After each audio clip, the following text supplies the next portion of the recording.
Danas je u Vukovaru održan protestni miting u organizaciji Srpske demokratske stranke srpskih zemalja, na kome su pozvane sve patriotske stranke da se ostave razmirica i da stanu u odbranu svoje braće preko Drine.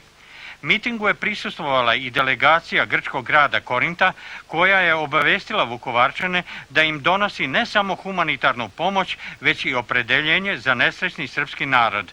Također je vredno zabeležiti da je danas u Vukovaru potpisana povelja o prijateljstvu i saradnji između Korinta i Vukovara.